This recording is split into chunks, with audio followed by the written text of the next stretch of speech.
Check out the 3 must-see sketches from the Tiffany Haddish's Saturday Night Live episode, including Tournament Fighter and Whiskers Are We.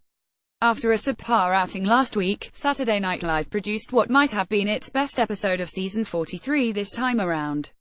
A lot of that had to do with host Tiffany Haddish, who brought energy and excitement to each sketch. Even when the material wasn't terribly strong, especially post-weekend update, Haddish did her damnedest to keep things afloat.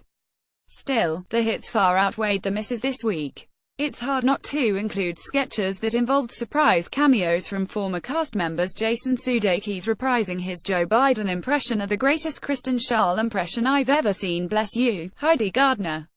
The Beck Bennett, Keel Mooney, Leslie Jones, Colin Jost love quadrangle appealed to my love of comic continuity inside the SNL universe, but probably doesn't translate into mass appeal.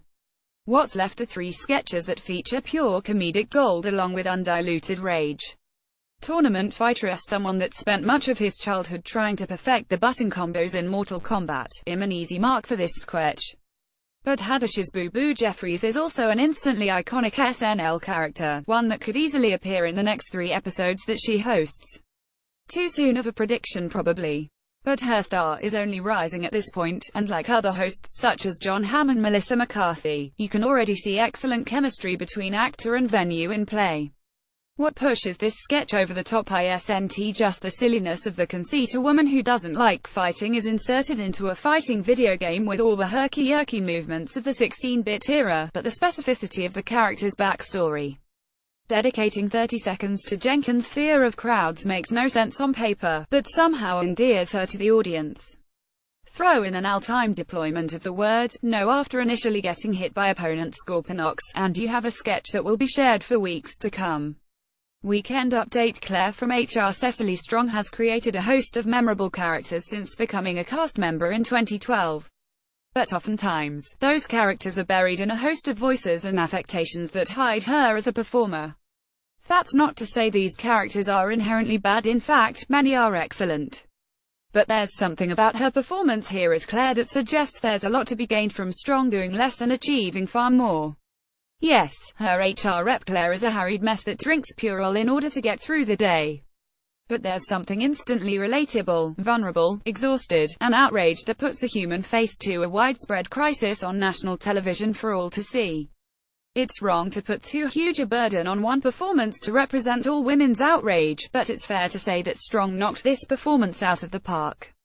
Noting at the end that this isn't sketch inspired by recent events but in fact reflecting an ongoing issue that's actual reality for half the population, both Strong and SNL did a signature piece at a tenuous time. Whiskers Are We, on the opposite side of the spectrum from Strong's tour de force, was the latest exercise in utter silliness, in which bad puns and cat chaos reigned supreme. Without doing heavy research, I'd wager this is at least the 5th version of this sketch. Originally a two-hander between Kate McKinnon and Kristen Wiig, this has evolved into a fun showcase in the 10-tune slot for various female hosts to share the stage with a consummate SNL pro.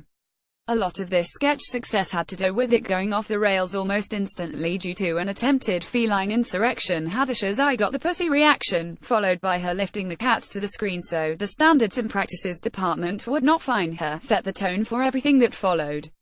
By the time that bald cat Toby tried to attack both actresses after a particularly funny burn, those on and off stage surrendered to the cosmic flow of things. Given that most of the post-weekend update material didn't fare very well, it was great to have this to end the episode on a high.